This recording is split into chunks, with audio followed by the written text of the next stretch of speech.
Buenos días, mis queridos hermanos. Le damos gracias al Señor por la oportunidad que nos da de estar en su casa de oración una vez más para poder estudiar su palabra. Comenzamos con una oración. Padre, te damos gracias porque tú eres bueno para siempre, es tu misericordia, grande eres sobre todas las cosas. Bendito Jehová, que hiciste los cielos y la tierra y que estás con nosotros todos los días hasta el fin. Quédate con nosotros hoy, Señor. Enséñanos las cosas grandes y ocultas que no conocemos, las cosas que son difíciles de poder entender. Todo sea para tu gloria y para tu honra. Ok, estamos en el capítulo 10 de la Confesión de Fe de Westminster. Estamos hablando del llamamiento eficaz y hemos dicho pues que en el llamamiento eficaz esto es un tema controversial dentro de la iglesia por causa de ese debate interminable que existe entre el calvinismo y el arminismo, donde el calvinismo pues establece que desde antes de la creación del mundo, desde antes de que el Génesis hubiera sido escrito, Dios ya había escogido todos los que iban a ser salvos. Dios había escrito sus nombres en el libro de la vida. Y nuevamente Dios es soberano sobre toda la creación, cuando que los arministas pues entonces lo que establecen es que Dios sí es soberano sobre toda la creación, pero el hombre contribuye en el aspecto de la salvación. O sea que el hombre tiene ese orgullo de poder entonces decir, elegir, yo soy salvo cuando yo quiera ser salvo o yo quiero ser condenado. Eso es elección del hombre. Entonces dentro de esa irreconciliable interpretaciones es que entonces tenemos una controversia con esto del llamamiento eficaz. La semana pasada pues tuvimos la oportunidad de introducir la sección 1, la cual se la voy a leer, donde dice: a todos aquellos a quienes Dios ha predestinado para vida, y a ellos solamente le agrada en su tiempo señalado y aceptado llamar eficazmente por su palabra y espíritu fuera del estado de pecado y muerte en que están por naturaleza a la gracia y salvación de Jesucristo, iluminando espiritual y salvadoramente su entendimiento a fin de que comprendan las cosas de Dios, quitándoles el corazón de piedra y dándoles uno de carne, renovando sus voluntades y por su potencia todopoderoso, induciéndoles hacia aquello que es bueno y trayéndoles eficazmente a Jesucristo, de tal manera que ellos vienen con absoluta libertad, habiendo recibido por la gracia de Dios la voluntad de hacerlo, de poder hacerlo.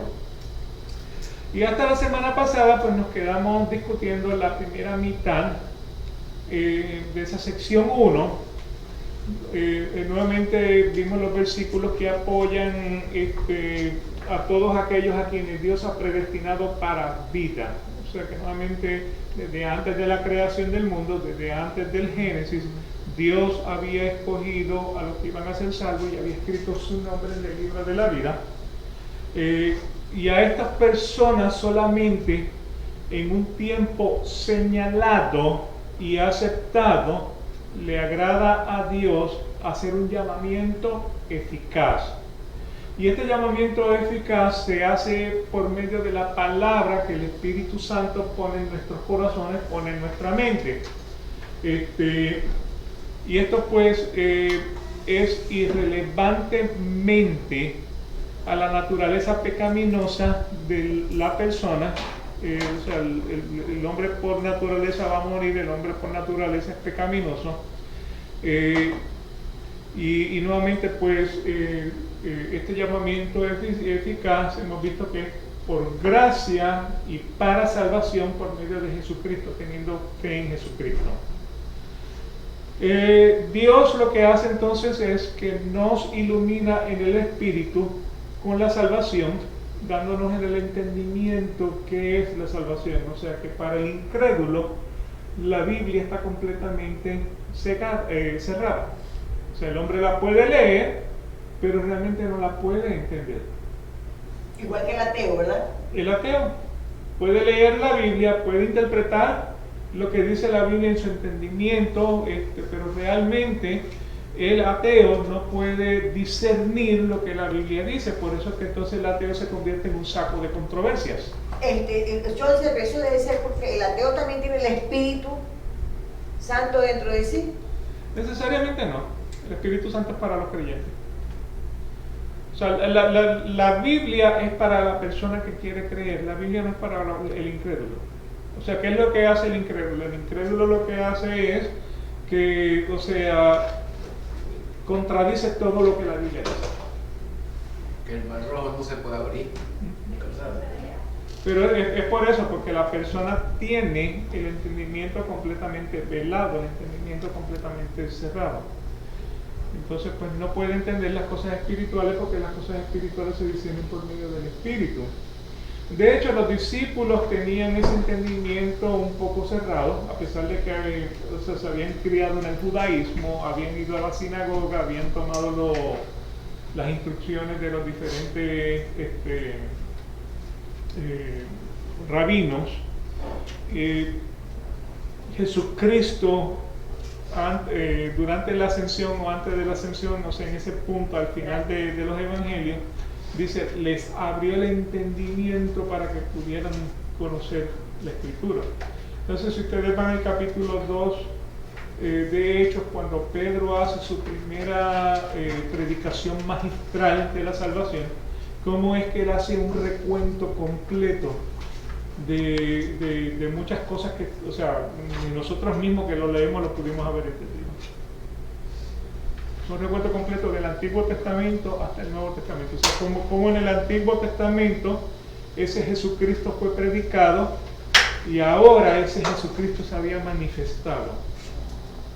Entonces, pero si van, por ejemplo, cuando Jesús hablaba en parábolas, él decía, explícanos las palabras, explica qué fue lo que tú quisiste decir. O sea, que nuevamente nuestro entendimiento como que está cegado, como que está velado.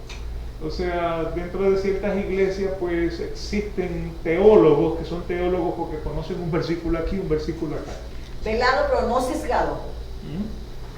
Te pregunto, está velado pero no sesgado. No cerrado completamente. Y vamos nuevamente a lo que sería el tema de Nabucodonosor, el tema del hijo pródigo, que conociendo todavía deciden seguir su propio camino. Hasta que la razón vuelve en sí, hasta que recobran la razón. ¿Y cómo pudieron recobrar la razón? Porque Dios les abrió el entendimiento.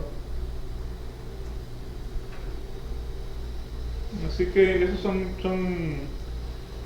dos casos. Así que nuevamente pues nos hemos quedado en esa primera parte, ahí fue donde terminamos hablando. O sea que nuevamente Dios predestinó para vida antes de la fundación del mundo, escribió los nombres en el libro de la vida, y a Dios le agrada en su tiempo señalado y aceptado. O sea que la pedrada que tenemos cada uno nos va a pegar, y necesariamente no nos va a pegar al mismo tiempo a todos. ¿Okay? Así que por eso dice, el llamamiento eficaz viene en el tiempo señalado y aceptado por Dios. Y este llamamiento eficaz lo hace por medio de la palabra. O sea, ¿se acuerdan de la parábola del rico y Lázaro? Cuando el rico le decía, manda a Lázaro para que vaya y le predique a mis hermanos para que no vengan a este lugar. Y le decían, bueno, a Moisés y a los profetas tienen. No, que si da uno de entre los muertos, entonces ellos creerán. Bueno, si no le creen a Moisés y a los profetas, aunque se resucite uno de los muertos, no van a creer tampoco. Y eso lo tenemos entonces con la resurrección de cuando el Señor resucita a Lázaro, hermano de Marta y María. O sea, que aún viendo el milagro de la resurrección, después de 4 días muertos, todavía los judíos no creían. Decían que él operaba por el poder de Satanás. Así que nuevamente somos llamados por la palabra, y el Espíritu entonces nos abre el entendimiento. Esto es irrelevantemente a nuestro estado de pecado y muerte que es por naturaleza propio del hombre. Y somos llamados entonces a la gracia y a la salvación por Jesucristo. Somos iluminados espiritualmente y salvadoramente en el entendimiento a fin de que podamos entender las cosas de Dios. ¿Y qué hace el Señor cuando nos da entonces, nos abre ese entendimiento? Pues entonces lo que hace es que nos quita el corazón de piedra y nos da uno de carne. En Ezequiel capítulo 36, versículos 24 al 27 dice: porque os tomaré de las naciones, os recogeré. Estoy en la página 8 por si acaso. La página 8 se entregó la semana pasada. Ah, yo no la tengo. Sí, yo te la di. ¿La creaste acá? Se la di a Arnoldo. Página 8. Entonces, de Ezequiel 36, 24 al 27 dice: porque os tomaré de las naciones, os recogeré de todas las tierras y os llevaré a vuestra propia tierra. Entonces os rociaré con agua limpia y quedaréis limpio. De todas vuestras inmundicias y de todos vuestros ídolos os limpiaré. Versículo 26, además os daré un corazón nuevo y pondré un espíritu nuevo dentro de vosotros, quitaré de vuestra carne el corazón de piedra y os daré un corazón de carne. Pondré dentro de vosotros mi espíritu y haré que andéis en mis estatutos y que cumpláis cuidadosamente mis ordenanzas. O sea que cuando el Espíritu Santo, en el tiempo aceptado de Dios, llega a nosotros, lo que nos quita es el corazón de piedra para que podamos ser susceptibles a entender la palabra de Dios. Ahora no la entendemos con nuestro propio mérito, la entendemos porque el Señor entonces es quien nos la explica. O sea, el versículo 27: pondré dentro de vosotros mi espíritu y haréis que andéis en mis estatutos y que cumpláis cuidadosamente mis ordenanzas. ¿Sí? Así que esa es la promesa de esa elección, de ese llamamiento eficaz. O sea, somos llamados, el Señor entonces lo que hace es que nos quita el corazón de piedra, nos pone el corazón de carne y renovando sus voluntades y por su potencia todopoderoso, induciéndole hacia aquello que es bueno. O sea que nuevamente cuando estábamos hablando del libre albedrío, ¿qué decíamos? Que el libre albedrío era el conducir de nuestra propia voluntad. O sea, hacemos todo lo que por voluntad deseamos hacer. O sea, entonces pues cuando dice renueva nuestra voluntad, o sea, lo que hace es que nos pone un nuevo camino. Eso es parte de lo que sería la conversión. O sea, conversión es ir en una dirección y luego entonces decidir tomar otro camino, regresar a otro camino. Entonces ahí renueva nuestra voluntad, nuestros deseos. Nuestros deseos son renovados. ¿Ok? Y esto lo hace por potencia todopoderoso, y eso pues nos induce a hacer aquello que es bueno. ¿Ok? Así que nuevamente el hombre, cuando es salvado, está entonces inclinado a hacer las buenas obras. En Ezequiel capítulo 11, versículos 19 al 20, yo le daré un solo corazón y pondré un espíritu nuevo dentro de ellos. Y quitaré de su carne el corazón de piedra y les daré un corazón de carne, para que anden en mis estatutos, guarden mis ordenanzas y las cumplan. Entonces serán pueblo y yo seré su Dios. Tome nota que a pesar de que es Ezequiel, el primer grupo de versículos que vimos era Ezequiel 36. Entonces Ezequiel 11 ahora nos está reiterando exactamente lo que dice en Ezequiel 36. O sea, la Biblia se explica con la Biblia, se confirma con la Biblia. ¿Okay? Ezequiel 36, 27, pondré dentro de vosotros mi espíritu y haré que andéis en mis estatutos y que cumpláis cuidadosamente mis ordenanzas. ¿Okay? En Filipenses capítulo 2, versículos 12 al 13.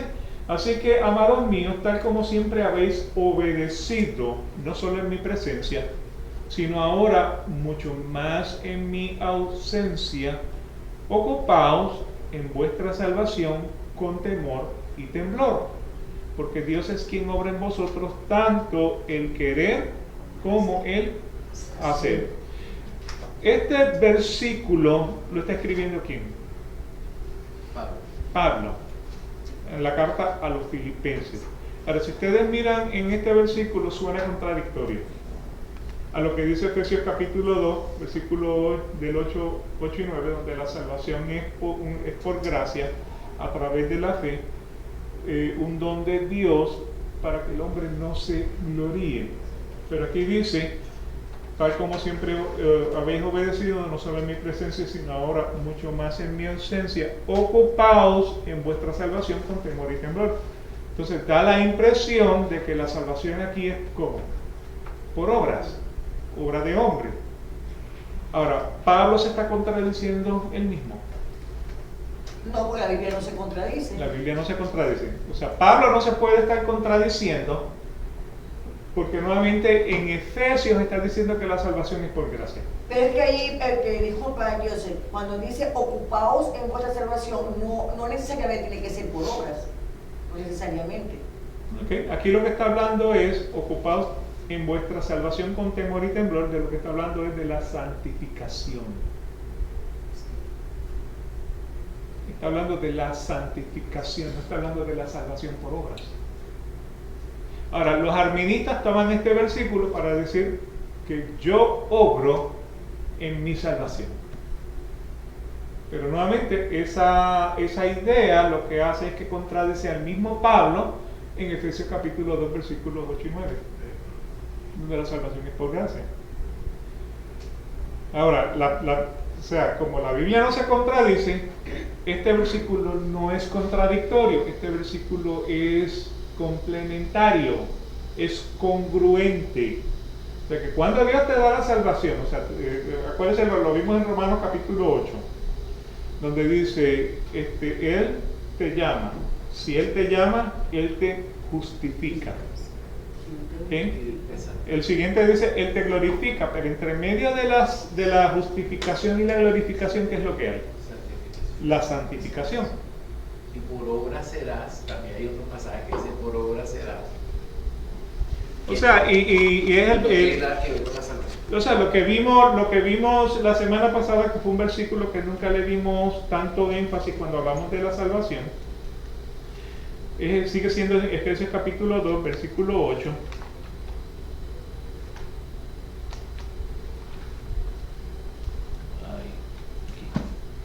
Sigue siendo en Efesios capítulo 2, versículo 8, 9 y 10. El 10 fue el que nos vimos. Efesios 2 dice, porque por gracia sois salvos por medio de la fe, y esto no de vosotros, pues es don, es dado, es regalo. ¿Qué te regala Dios? Dios te regala la salvación por la fe. Ahora, ¿quién te da la fe? ¿Cómo tú logras la fe? La fe es un don de Dios, es uno de los dones espirituales que Dios le da al hombre. O sea que esto, tanto la salvación como la gracia para creer, son regalos de Dios. Eso es lo que quiere decir ese versículo 8. Y esto no de vosotros, pues es don de Dios, es dado por Dios. Versículo 9, no por obras para que nadie se gloríe. Y el versículo 10 es, porque somos hechura suya, creados en Cristo Jesús para buenas obras, las cuales Dios preparó de antemano para que anduvieses en ellas. Ese versículo nunca le dimos énfasis. O sea, Dios, si miran el versículo 13, ¿qué es lo que dice? Porque Dios es quien obra en vosotros tanto el querer como el hacer, ¿para qué? Su beneplácito. Para su beneplácito. Así que en Efesios Dios te salva por gracia. En el versículo 10, Dios te ha preparado para que hagas buenas obras. ¿Cómo tú logras hacer las buenas obras? Porque Dios es quien obra en vosotros tanto el querer como el hacer. O sea que el hombre, como eso es un regalo de Dios, la salvación y la fe es un regalo de Dios. No hay manera que el hombre pueda obtenerlo por sus propios méritos. No. Es un regalo, o sea, está clarito ahí. Sí, claro. O sea, lo que tenemos que entender es que el hombre no nace en una burbuja de neutralidad para mirar el bien y el mal y decir yo escojo el bien o yo escojo el mal. O sea, el hombre por naturaleza nace en un estado pecaminoso. O sea, David dice, desde que estoy en el vientre de mi madre, soy un pecador, fui concebido en pecado, soy un pecador. Entonces, o sea, Dios obra en nosotros, o sea, que estamos en la condenación, es lo que quiero decir. Al estar en la condenación, la única opción que nosotros tenemos es que Dios tenga misericordia de nuestro estado, nos llame eficazmente para que nosotros podamos aceptar lo que dice la palabra. Ahora, Dios es quien obra en vosotros, tanto el querer como el hacer. ¿Y por qué lo hace? Todo para su beneplácito. ¿Okay? Deuteronomio capítulo 30, versículo 6. Además, el Señor tu Dios circuncidará tu corazón y el corazón de tus descendientes para que ames al Señor tu Dios con todo tu corazón y con toda tu alma, a fin de que vivas. ¿Quién te va a poner el nuevo corazón? ¿Quién te va a poner la nueva dirección? ¿Quién te va a poner el nuevo deseo? Viene de parte de Dios para su beneplácito. O sea, ¿por qué dice circuncidará tu corazón? Si vamos entonces al Nuevo Testamento, en Hebreos, cuando el Señor le dice ya no es la circuncisión, porque la circuncisión ni la incircuncisión ni te dan la habilidad de poder ser salvo o de ser condenado. Ahora la circuncisión es la circuncisión del corazón, es la muestra física de tu corazón. Claro, el corazón no tiene la habilidad de pensamiento, no tiene un cerebro. Sin embargo, en el corazón es que se muestran las emociones. ¿Okay? Así que nuevamente, circuncidar tu corazón dentro, o sea, de lo que está en tu corazón, habla tu boca. Y la abundancia del corazón se manifiesta en lo que tú estás hablando. ¿Okay? Así que, nuevamente, desde antes de la creación del mundo, Dios escribió los nombres de los que iban a ser salvos en el libro de la vida, y a estos pues Dios le agrada en un tiempo señalado y aceptado llamar eficazmente por medio de su Espíritu a través de su palabra. Y esto es irrelevantemente a ese estado de pecado que es por naturaleza del hombre, o sea, de pecado y de muerte que es naturaleza del hombre, para llevarnos entonces a la gracia y salvación de Jesucristo, y esto lo hace iluminando nuestro espíritu en el entendimiento para la salvación, para que podamos entender cuál es la voluntad de Dios, las cosas de Dios. En este nuevo pacto nos va a quitar el corazón de piedra, nos va a dar un corazón de carne, va a renovar nuestra voluntad, o sea, basado en que Él por su obra nos va a dar el querer como el hacer, para que estemos inclinados a hacer lo bueno, y nos va a traer eficazmente a Jesucristo. Entonces, en Efesios capítulo 1, versículos 18 y 19, mi oración es que los ojos de vuestro corazón sean iluminados, para que sepáis cuál es la esperanza de su llamamiento, cuáles son las riquezas de la gloria de su herencia en los santos, y cuál es la extraordinaria grandeza de su poder para con nosotros los que creemos, conforme a la eficacia de la fuerza de su poder. ¿Okay? Así que mi oración es que los ojos de vuestro corazón sean iluminados. ¿Okay? El entendimiento sea eliminado, la voluntad sea iluminada. para que puedas entender para qué Dios te está llamando. Te está llamando para salvación, no para que tengas un picnic espiritual. Yo sé, buscando aquí dice, o sea, tengo esa duda, ¿no? Para Okay. que tú por favor no la aclares. Dice, circuncisión significa entrar en la alianza de Abraham. Ok. Okay. Supongo que Abraham con Dios, ¿verdad? Ujú. ¿Cuál fue esa alianza específica? Bueno, si vas a Génesis, Dios le escogió a Abraham y le hizo una promesa. Y le dijo, te voy a hacer el padre de la nación hebrea. Y tu descendencia será como la arena del mar, como las estrellas que tú no las puedes contar. Y le dice, pero Señor, o sea, yo lo que tengo en casa es un bastardo que no es mío. Entonces, pues, o sea, Eliezer. Y el Señor le dice, no, será hijo tuyo y de Sara.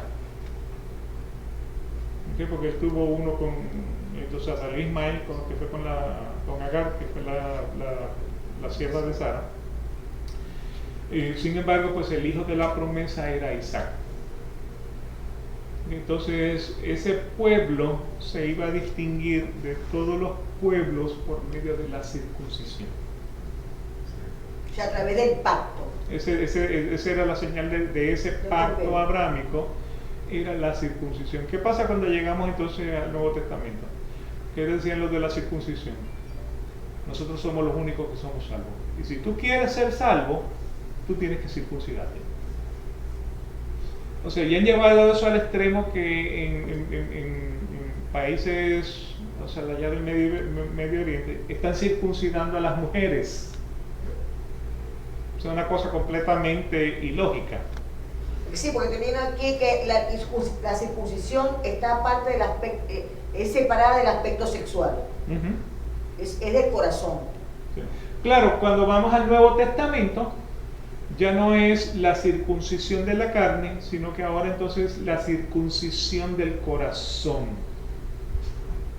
O sea, que en otras palabras, Dios lo que va a hacer es que te va a cortar, porque normalmente eso es lo que trata la circuncisión, es cortar un pedazo del pellejo, que lo que produce son enfermedades. O sea, si vas al beneficio de la circuncisión, pues el pueblo judío tenía menos enfermedades de transmisión sexual, por causa de que la circuncisión le proveía más higiene. Sí, pero en esa época se hizo solamente para el hombre, Uh-huh. porque circuncidar es redondo. Sí, sí. No la mujer, ¿cómo lo hacen en la mujer? Sí, claro, por eso te digo, porque eso lleva entonces Ajá.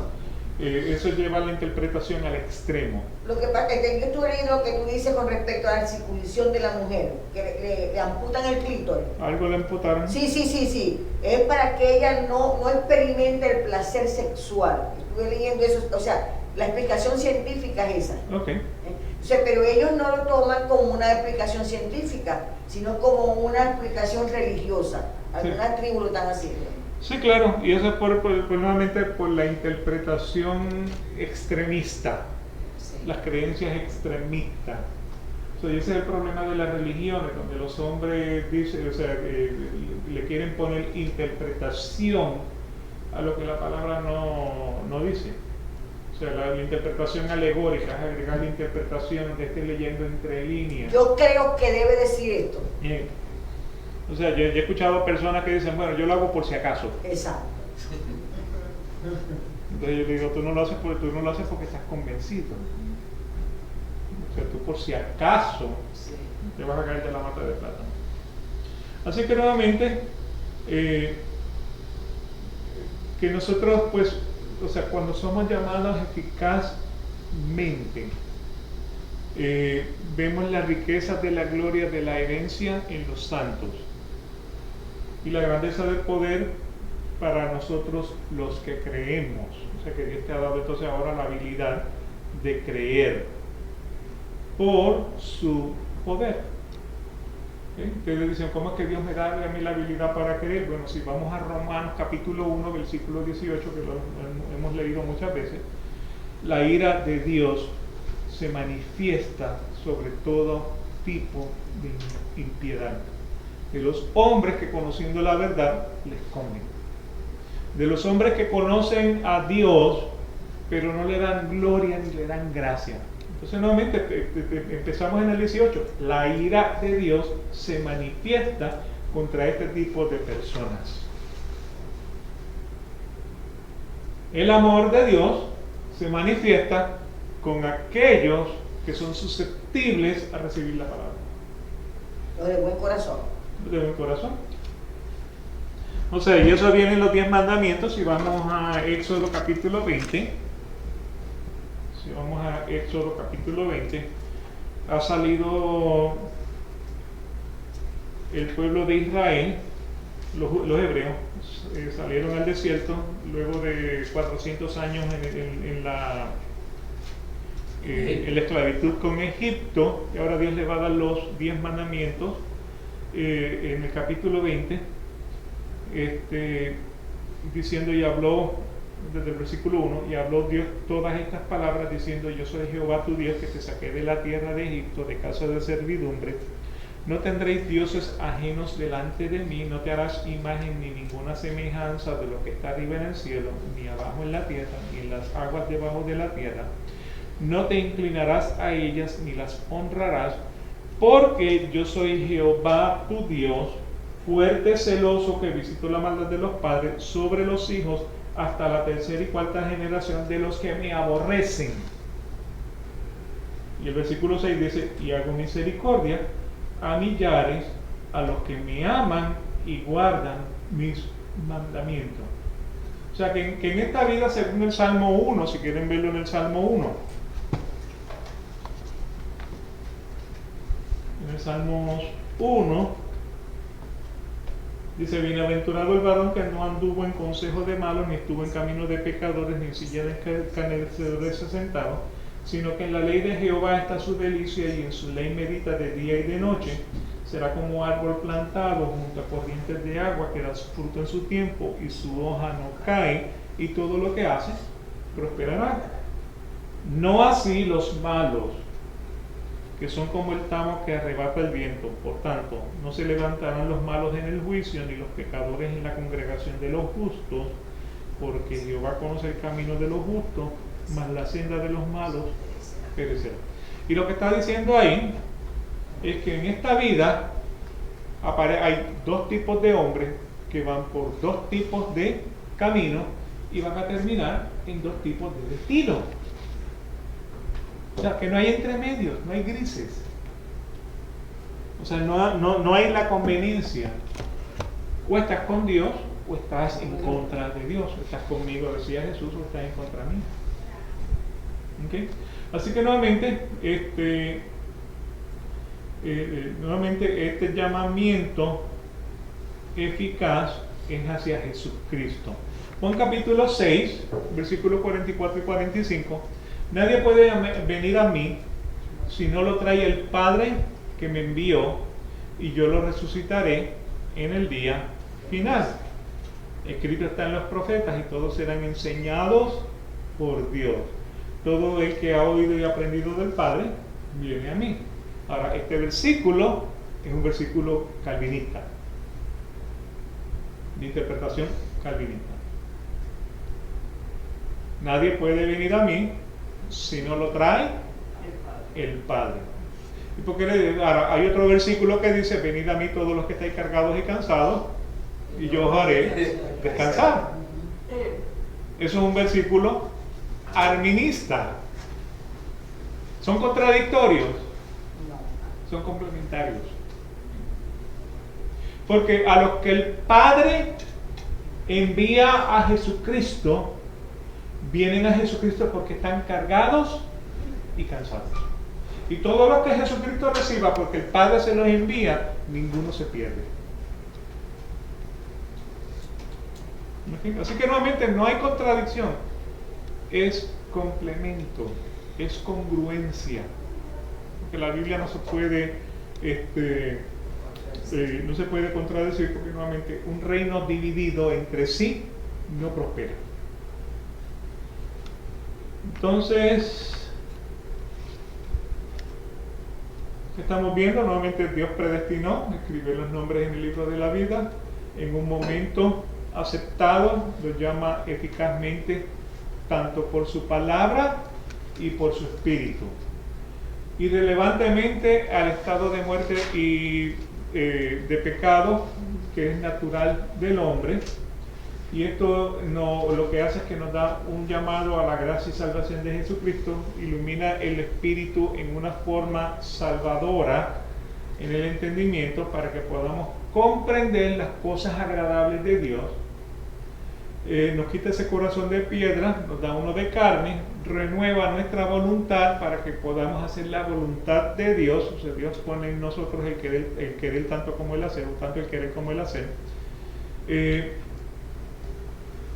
Nos induce para que podamos hacer las buenas obras y nos trae eficazmente a Jesucristo de tal manera que usted, cuando hizo eso, lo hizo con libertad. ¿Okay? De tal manera que ustedes y nosotros, de tal manera, vinimos a Jesucristo con absoluta libertad, habiendo recibido por la gracia de Dios la voluntad de poder hacerlo. O sea, el libre albedrío. ¿Ah? El libre albedrío. Bien, vinimos por nuestra propia libertad. O sea, cuando fuiste convencida y aceptaste las verdades del Evangelio, viniste a Jesucristo en plena libertad. Cantares capítulo 1, versículo 4.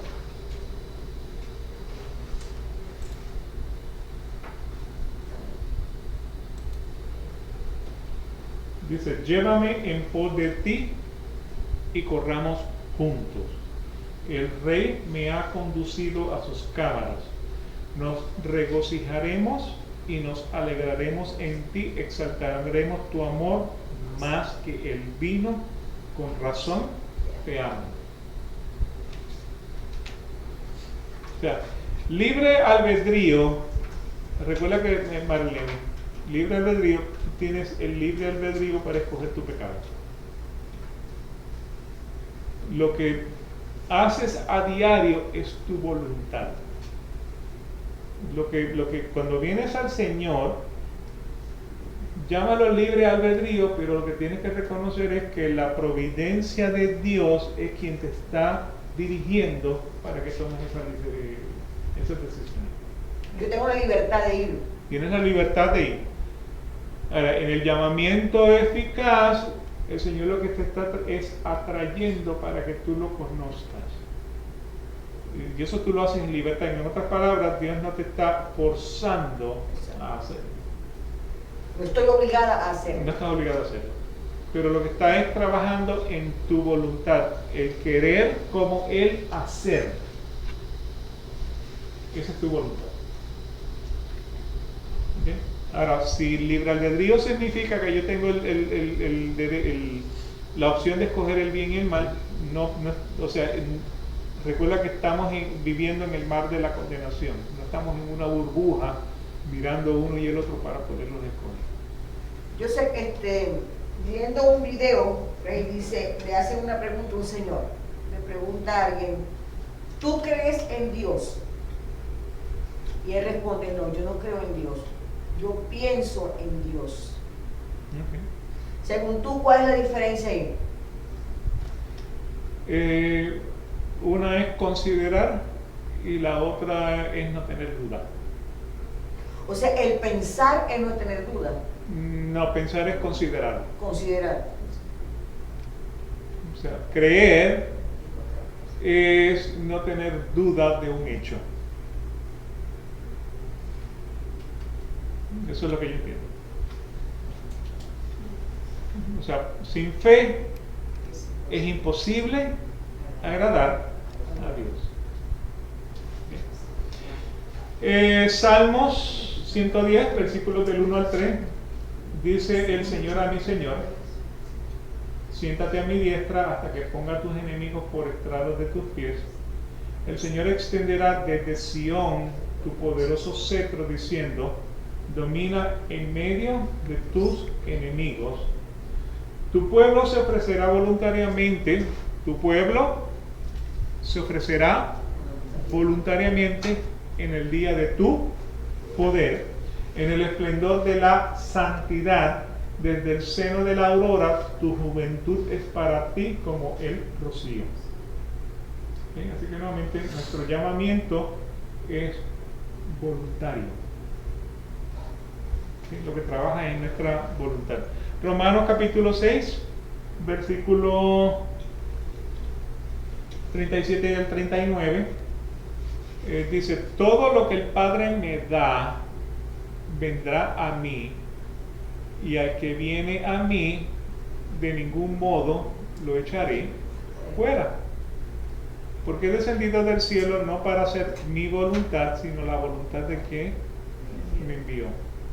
Y esta es la voluntad del que me envió, que todo lo que Él me ha dado yo no pierda nada, sino que lo resucite en el día final. ¿Sí? Así que nuevamente, el Padre por su providencia te dirige. Llegas a Jesucristo, Jesucristo te acepta porque el Padre fue quien lo envió. O sea, que yo acepto a Jesucristo como mi Salvador. No, Cristo te acepta a ti para la salvación. ¿Me puedes explicar en eso? Es como yo no escogí a Cristo, Cristo me escogió a mí. Desde antes de la fundación del mundo, nuestros nombres estaban escritos en el libro de la vida.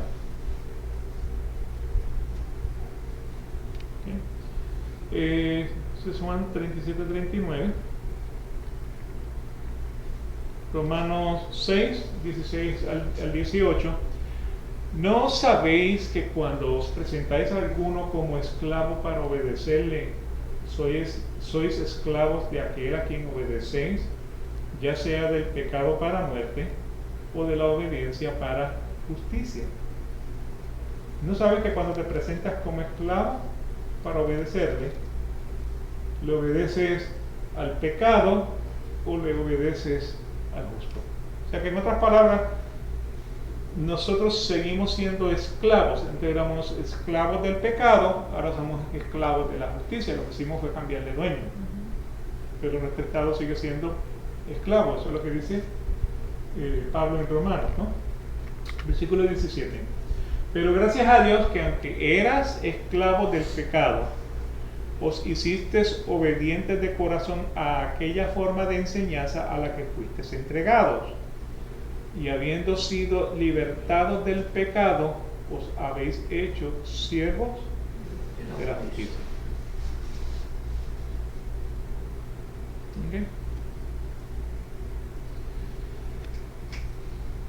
Antes de entrar en la sección 2, quiero hacer una aclaración de algo que está corriendo por la iglesia, de esta contrariedad entre nuestro amigo Albino y nuestro amigo Calvino. ¿Okay? Si vamos o sea, los que creen en la justificación por las obras utilizan Santiago capítulo 2 para justificar esa creencia. Santiago capítulo 2.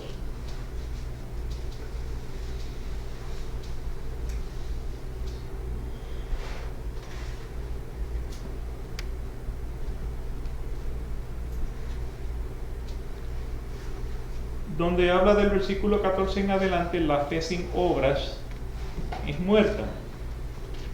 Entonces, en este capítulo, en esta sección del capítulo 2,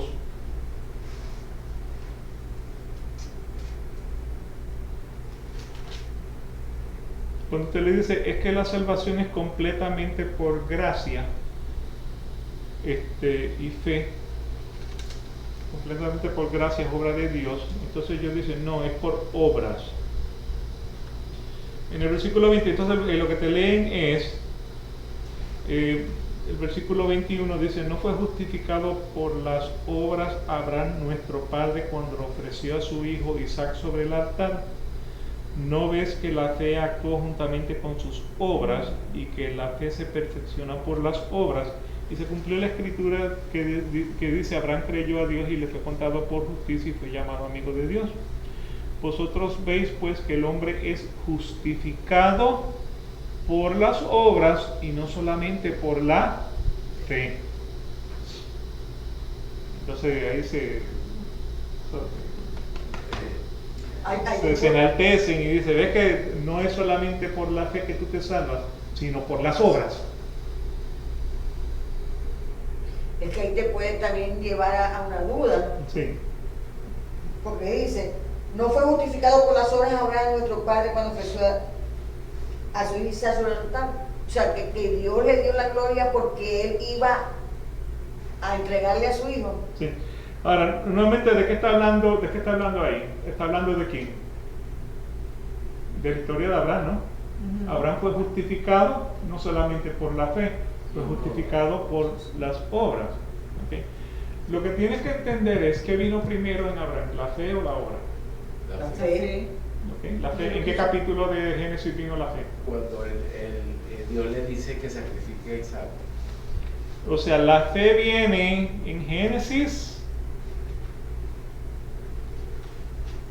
La fe vino en Génesis capítulo, me parece que fue el 15. Joseph, obediencia, porque él tiene fe y obedece el mandato. Digo yo, no sé. Entonces en el capítulo 15, después de estas cosas vino la palabra de Jehová a Abraham en visión diciendo, no temas. Estoy en Génesis 15.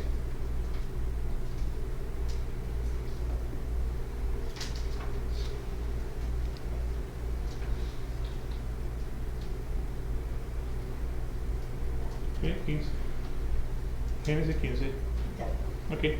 Dice, después de estas cosas vino la palabra de Jehová a Abraham en visión diciendo, no temas Abraham, yo soy tu escudo y tu galardón tu galardón será sobremanera grande. Y respondió Abraham, Señor Jehová, ¿qué me darás siendo así que ando sin hijo y el mayordomo de mi casa es ese Damasceno Eliezer?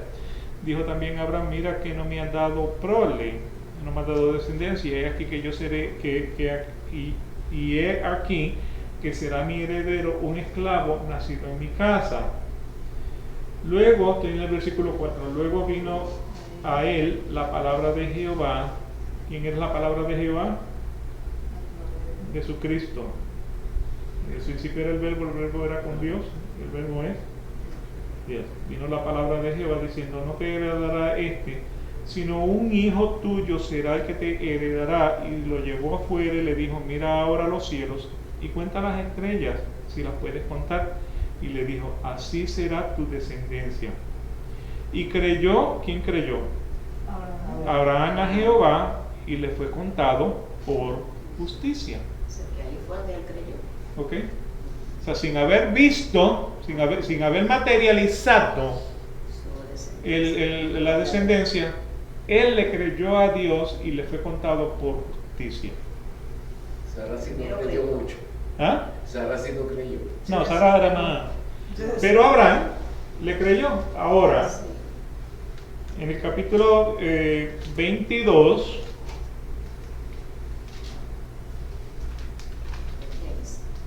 de Génesis, es donde Dios ordena a Abraham que sacrifique a Isaac. ¿Okay? Aconteció después de estas cosas que probó Dios a Abraham y le dijo a Abraham, y le respondió, heme aquí, y dijo, toma ahora tu hijo, tu único Isaac, a quien amas, y vete a tierra de Moría y ofrécelo allí en holocausto sobre uno de los montes que yo te diré. Y Abraham se levantó muy de mañana, enalbardó su asno, tomó consigo 2 siervos suyos y a Isaac su hijo, y cortó leña para el holocausto, y se levantó y fue al lugar que Dios le dijo. Al tercer día alzó Abraham sus ojos y vio el lugar de lejos. Entonces dijo Abraham a su siervo, esperadme aquí con el asno, y yo y el muchacho iremos hasta allí y adoraremos y volveremos a vosotros. Entonces Dios le había dicho, sacrifícalo, pero Abraham tenía fe de qué? De que iba a regresar. O sea que si aún él le cortaba el cuello a Isaac, era una de dos: o Dios lo resucitaba o Dios le daba a otro Isaac. Ahí mantuvo su él dice, yo regresaremos. O sea, él tenía esa fe de lo que o sea, de que si ese era el hijo de la promesa, Dios no le podía mentir. Exacto. ¿Ok? Entonces, el 6 tomó Abraham la leña del holocausto, la puso sobre Isaac su hijo, él tomó en su mano el fuego y el cuchillo, y fueron ambos juntos, o sea, porque no había tampoco encendedor ni fósforo. Entonces, versículo 7, entonces habló Isaac a Abraham su padre y dijo, Padre mío, y él respondió, heme aquí, mi hijo, y él le dijo, he aquí el fuego y la leña, mas ¿dónde está el cordero para el holocausto? Y respondió Abraham, Dios se proveerá del cordero para el holocausto, hijo mío. E iban juntos. Versículo 9, cuando llegaron al lugar que Dios les había dicho, edificó allí Abraham un altar y compuso la leña y ató Isaac su hijo y lo puso en el altar sobre la leña, y extendió Abraham su mano y tomó el cuchillo para degollar a su hijo. Entonces el ángel de Jehová le dio voces desde el cielo y dijo, Abraham, Abraham, y él respondió, heme aquí. Y dijo, no extiendas tu mano sobre el muchacho, ni le hagas nada, porque ya conozco que temes a Dios, por cuanto no me rehusaste a tu hijo, tu único. Entonces alzó Abraham sus ojos y miró aquí a sus espaldas un carnero trabado en un zarzal por sus cuernos, y pues Abraham lo tomó el carnero y lo ofreció en holocausto en lugar de su hijo. O sea, ¿fue justificado Abraham por su fe o fue justificado Abraham por sus obras? Fue por su fe. O sea, ustedes saben, de entre el capítulo 15 y el capítulo 22, ¿cuántos años han pasado? Bueno, no había nacido todavía. No había nacido Isaac. La promesa, en algún punto yo leí, o sea, en la misma Biblia, que Abraham tenía cerca de 65 años cuando Dios le dijo, sal y mira las estrellas, y a ti te daré una descendencia. ¿Cuándo fue que nació? A los 100. A los 100. Cuando él tenía 100 años. O sea, que fueron aproximadamente 35 años. Isaac nace 35 años después que Dios le da la promesa. Ahora, ¿qué edad tenía Isaac cuando el Señor le dijo ofrécelo? 13. No estamos seguros. Pudo haber sido un niño de 10 años, un niño de 13 años, un joven de 20. Los musulmanes dicen que es Ismael. Sí. Pero que nuevamente queda, o sea que nuevamente desde lo que estoy tratando de llevar es cuántos años habían pasado desde que Dios le dio la promesa a cuando lo llevó al monte. 30 y pico de... Mínimo 35 años. 35. Y si Isaac tenía 10 años, habían sido 45 años. Se puede decir niño, dice el niño, ¿no? Dice un niño. El niño caminaba, le hablaba, ¿ves? Sí. Entonces más o menos a esa edad. Sí, debe ser jovencito, pues. ¿Qué edad tenía Sara? Aunque mi mamá a veces hablando por teléfono llama a alguien y le dice, te voy a mandar al nene, y yo miro para atrás. Y entonces, Debe haber alguien que... ¿qué edad tenía Sara? 90 cuando nació. 90. Pero entonces, cuando voy a Santiago, a lo que quiero llegar es a lo siguiente. O sea, creyó Abraham, fue justificado por la fe. Y luego, basado en esa fe, es que él obra, pero no es que por su obra él fue justificado. O sea que Santiago no puede estar contradiciendo a Pablo. Es a lo que quiero llegar. Ahora, si usted es calvinista, usted solamente lee Efesios capítulo 2, versículo 8. Si usted es arminista, entonces Santiago capítulo 2 es el versículo que te conviene. ¿Ok? Sí.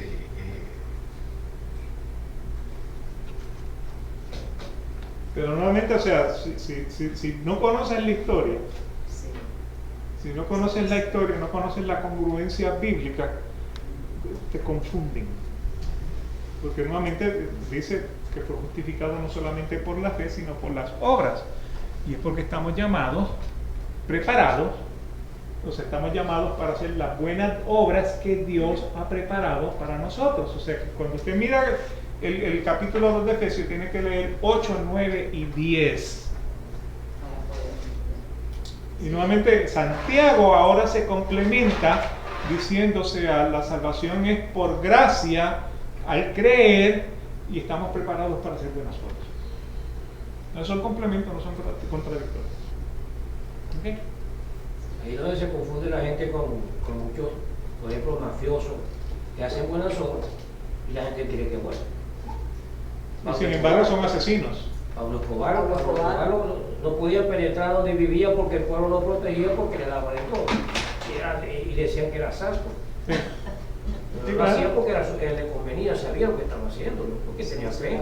Y vamos a Pablo Escobar, vamos a otro ejemplo, Maradona.